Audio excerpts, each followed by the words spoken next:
Assalamualaikum warahmatullahi wabarakatuh. Hadirin sidang Jumat rahimakumullah. Ayat di awal yang saya baca, yarfa'illahu alladhina amanu minkum walladhina utul ilma darajat. Setiap manusia pasti menginginkan dia mendapatkan kebahagiaan hidupnya di dunia. Setiap manusia punya semacam hawa, rasa, ingin dimuliakan, ingin dihormati, ingin disegani. Itu kodratnya manusia. Maka Allah mengingatkan di dalam Al-Quran, yarfa'illahu alladhina amanu, orang-orang yang beriman. Ketika engkau pengen diangkat derajatnya oleh Allah, maka syaratnya iman dan dia memiliki ilmu. Maka dia akan diangkat oleh Allah derajatnya. Maka ketika orang yang awal jadi RT, tahun depan dia pengen jadi RW, naik lagi mungkin pengen jadi wali kota, itu hal yang wajar. Saat ini jadi karyawan, dia punya keinginan, rasa untuk menjadi manajer, ke depannya menjadi CEO. Itu hal yang perlu kita maklumi, karena manusia esensinya punya keinginan agar dia makin mulia dan makin tinggi mendapatkan kebahagiaannya di dunia. Nah, maka Jumat yang singkat kali ini izinkan khotib untuk kita sama-sama merenung pendapat Imam Asy-Syafi'i. Ketika manusia pengen mulia, maka ada 3 syarat yang harus dipenuhi oleh kita yang memang ingin dimuliakan oleh Allah, juga dimuliakan oleh manusia. Hadirin yang dirahmati Allah, syarat yang pertama, ketika kita mau mulia di mata manusia dan di mata Allah Subhanahu wa ta'ala, maka syarat yang pertama adalah manusia yang mulia, dia manusia yang pintar menyembunyikan kemiskinannya. Manusia yang menutup diri akan kemiskinannya. Hadirin yang dirahmati Allah, kita tengok sekarang banyak hal yang terjadi. Pada demo kemarin, orang-orang kaya dijarah, diambil. Kenapa? Karena masyarakat sudah mulai jengah, masyarakat sudah mulai marah dengan mempertontonkan kekayaan, dengan mempertontonkan harta benda. Tapi kita pun tidak boleh mempertontonkan kemiskinan. Ketika Allah berikan kita ujian kemiskinan, maka orang yang terbaik adalah orang yang bersabar, dan orang yang terbaik adalah orang yang bisa menyembunyikan kemiskinannya sampai dilihat orang dia terus merasa bahagia. Ada satu kisah pendek. Imam Ahmad bin Hanbal, salah satu ulama besar, Imam Hambali, Imam Maliki, Imam Syafi'i, Imam Hanafi, adalah 4 mazhab besar. Imam Ahmad bin Hanbal muridnya Imam Asy-Syafi'i. Satu saat Imam Ahmad bin Hanbal diperintahkan oleh Allah untuk hijrah, untuk pergi dari Baghdad ke kota Busra. Dimimpikan, wahai Imam Ahmad bin Hanbal, keluar kamu dari Baghdad, kamu pergi ke kota Busra. Lalu pergilah Imam Ahmad bin Hanbal tanpa tahu mau ngapain dia ke kota Busra. Dia berjalan sampai di kota Busra. Dia sudah malam hari, lelah dia, mau dia mampir ke masjid, mau istirahat dulu, tidur di masjid. Tapi oleh DKM masjidnya dilarang. Karena DKM masjid ini tidak tahu siapa Imam Ahmad bin Hanbal. Karena zaman dulu belum ada medsos. Padahal Imam Ahmad bin Hanbal ulama terkenal. Bahkan di Busra amat sangat mencintai Imam Ahmad bin Hanbal. Tapi banyak orang tidak tahu siapa, wajahnya seperti apa Imam Ahmad bin Hanbal. Ketika DKM melarang Imam Ahmad bin Hanbal untuk tidur di dalam masjid, akhirnya Imam Ahmad bin Hanbal keluar pengen tidur di luar masjid. Tetap juga dilarang oleh DKM. Karena DKM ini ada yang menggerakkan hatinya untuk agar Imam Ahmad tidak tidur di masjid. Tiba-tiba ada seorang tukang kue, malam-malam dia panggul gerobak kuenya. Lalu dia melihat DKM mengusir laki-laki itu lalu menyamgirinya. Lalu bertanya, ada apa? Ini saya mau istirahat di masjid tapi tidak boleh. Oh kalau gitu Bapak kalau mau, ayo nginep malam ini di rumah saya. Di rumah sederhana saya. Datanglah Imam Ahmad bin Hanbal nginep di tukang kue tersebut.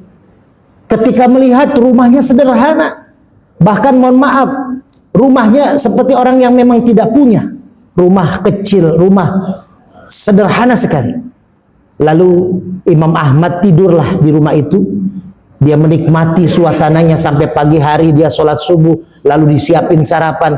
Dia melihat keluarga penjual kue ini walaupun miskin, tapi dia terlihat bahagia. Lalu bertanya Imam Ahmad bin Hanbal pagi harinya, Pak, mohon maaf, saya mau tanya, Bapak terlihat mohon maaf sederhana hidupnya, usahanya pun Bapak sederhana. Apa kunci rahasia Bapak seperti terlihat bahagia? Hadirin yang dirahmati Allah, si Bapak ini nggak tahu ini Imam Ahmad bin Hanbal. Lalu dia bilang, begini Pak, saya ini selama dagang, selama saya 40 tahun usia saya berdagang, saya selalu mendawamkan membaca istighfar. Astagfirullahaladzim. Setiap saat ba'da sholat saya baca astagfirullahaladzim. Walaupun saya kesusahan, tapi saya terus baca itu. Dan ternyata semua doa saya diijabah oleh Allah. Saya diberikan hidup yang cukup, istri yang soleha, anak-anak juga yang soleh dan soleha. Saya tidak berlebih tapi juga tidak kekurangan. Semua doa saya mustajabah dengan istighfar yang saya dawamkan. Tapi cuma satu yang belum diijabah oleh Allah. Selama 40 tahun doa saya semua diijabah. Kecuali satu dengan istighfar yang saya baca. Apa yang belum diijabah? Kata Imam Ahmad bin Hanbal. Saya semua diberi oleh Allah. Hanya satu yang belum diijabah, yaitu saya pengen banget bertemu dengan Imam Ahmad bin Hanbal. Hadirin yang dirahmati Allah, Imam Ahmad menetes air matanya. Dia mengatakan, ya Allah, Allah ternyata menjawab semua doa yang diberikan, yang diminta oleh penjual kue tadi selama 40 tahun mendawamkan istighfar. Bukan hanya bertemu, bahkan Imam Ahmad bin Hanbal tinggal, tidur, makan di rumahnya. Hadirin yang dirahmati Allah, ketika kita susah, ketika diberikan ujian, kita bersabar dengan membacakan istighfar. Yang kedua, manusia yang mulia menurut Imam Asy-Syafi'i adalah manusia yang pandai menyembunyikan amarahnya. Hadirin, saat ini emosi masyarakat Indonesia khususnya ini tidak stabil. Maka banyak orang yang marah-marah. Bahkan di WA grup kadang orang bercanda, tapi karena orang sudah mulai sensitif jadinya ribut. Maka hadirin, Rasul mengajarkan ketika seseorang marah, maka apa yang dilakukan? Falyatawadda. Perbaiki wudu, jaga wudu. Kenapa sih orang sholat walaupun udah kelar mandi harus wudu? Coba bayangkan, wudu hanya membersihkan beberapa bagian anggota tubuh. Mandi seluruh badan dibersihkan. Tapi kalau mau sholat tetap wajib wudu walaupun setelah mandi. Karena keutamaan wudu kalau kita mau merenungkan luar biasa. Kalau wudu yang sempurna yang dilakukan, Imam Al-Ghazali menjaga wudunya dari Isya sampai dengan subuh tidak pernah batal. Kalau kita paling tidak ketika kita batal langsung buru-buru wudu kembali. Karena orang yang mempunyai wudu, pertama dia akan merasa adem hatinya. Ketika dia wudunya dengan baik, wudunya dengan benar, bukan hanya dia menjaga wudu ketika mau sholat, tapi dia selalu menjaga wudunya dalam kehidupan sehari-hari. Maka amarah yang ada di badan kita akan bisa dinetralisir dengan wudu itu. Bahkan di surat Al-Waqiah yang sering kita baca, la yamussuhu illal mutahharun. Jangankan membaca Quran, jangankan sholat, memegang Al-Quran saja harus pakai wudu, harus suci. kecuali Quran yang ada terjemahannya. Ada beberapa pendapat ulama dibolehkan kalau tidak punya wudhu. Hadirin yang dirahmati Allah, yang kedua, manusia mau mulia maka syaratnya harus mampu menyembunyikan amarahnya. Dengan apa? Dengan dia menjaga wudhunya.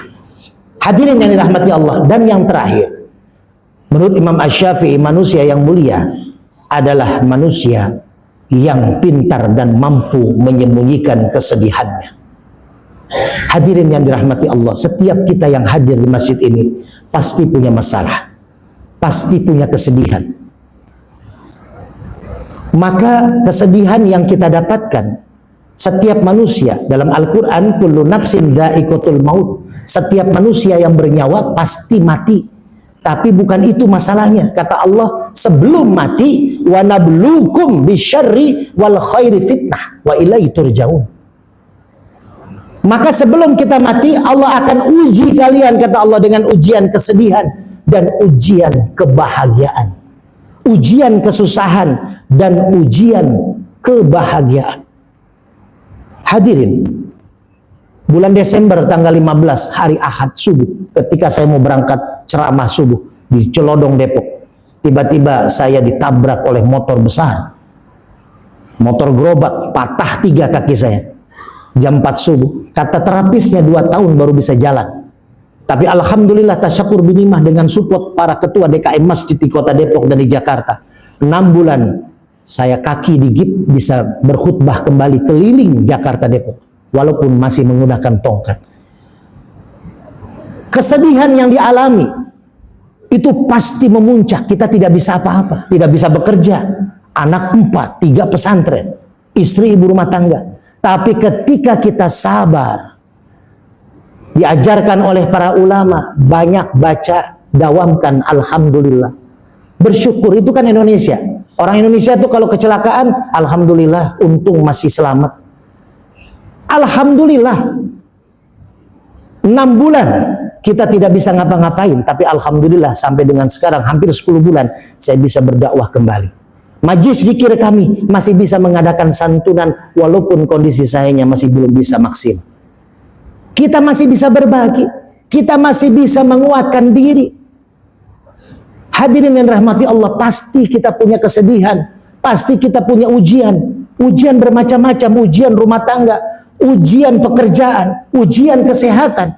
Kita kembalikan, berapa lama kita dikasih ujian dan berapa lama Allah kasih rezeki kesehatan buat kita. Tidak sembanding.